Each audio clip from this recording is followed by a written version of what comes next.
What's good, beauty gang? African Beauty here, and today I'm going to be showing you guys my wig application process. As majority of you guys know, I am a track and field student athlete at my university, and I've been wearing wigs for the last couple months now, and these are the same exact steps I've used from day one, and I'm happy to admit that I've never had a wig fly off during competition. So let's go ahead and hop right into this. I'm showing you guys that I am somebody who has low edges, okay? As you can see, if I put the wig on top of my hairline, you can still kind of see my edges out. So I'm going to go ahead and pull out those edges to kind of make it a part of the look rather than trying to push the edges back or have the frontal way too far forward. So I'm going to go in with some Eco Styler gel in my Edgi Brush, which I want to touch on really quick with you guys. This Edgi Brush is not your typical toothbrush that we slay and tame our edges with. It actually has charcoal bristles, which hides product residue and reduces bacteria growth, along with a sleek, compact design for precision styling. So if you're interested in purchasing your very own Edgi Brush, go ahead and click on the links in the description box, and also use my coupon code EC2017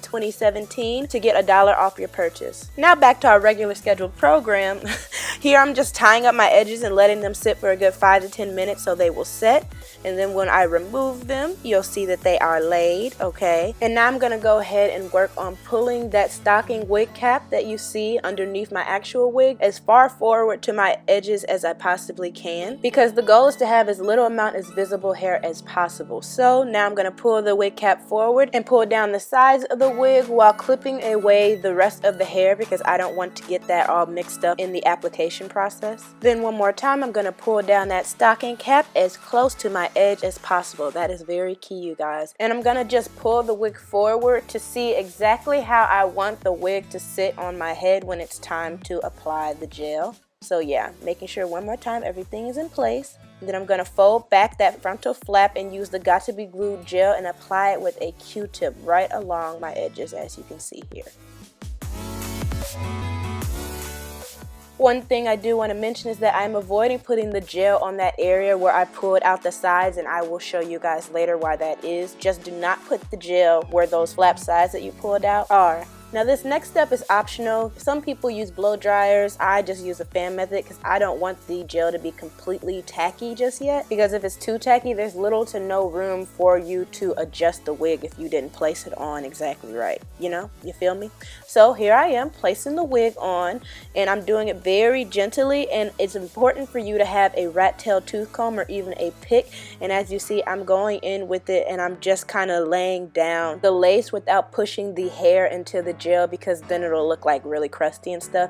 And as you can see, this flap that I'm kind of pushing down with my finger isn't really holding, which is okay. That can be solved by using your fine tooth comb and combing it firmly in the direction that you want the hair to go. Now another problem you guys might run into that's not a big deal is if the lace is not all the way down. You see how it kind of lifts up? Just go ahead and put some Got To Be Glued gel on the tail end of the fine tooth comb, reapply it in that area, and just push down. Now as for incorporating sleek edges and baby hairs into this look, I probably suggest waiting until the gel that you applied dries completely before trying to do the edges and baby hairs, just so it doesn't move the wig, although I didn't have much problem. That's just what I suggest for beginners. But now that it's time to tie down the wig, I'm gonna go ahead and apply the Got To Be Glued gels on those side parts that I told you guys to hold off on, and then comb them down to make sure they stay in place. And then I'm gonna go ahead and let the gel set the lace and the edges by tying it down with a scarf. Now in terms of taming this Beauty Forever Malaysian curly hair, I just go in with some spritz water in my Tangle Teaser brush, comb down the hairs near the part so that it looks natural and flat when I take off this scarf, and I'm gonna just let the whole style set for a good 30 to 40 minutes. Now if you don't have that type of time and you're in a rush, you can always use a blow dryer and just hold it against your edges and the lace and all that good stuff, and it'll help dry the gel a lot faster, but I like to do it this way. So after a good 30-40 minutes, the hair is set, my edges are laid, so I can take off both scarves,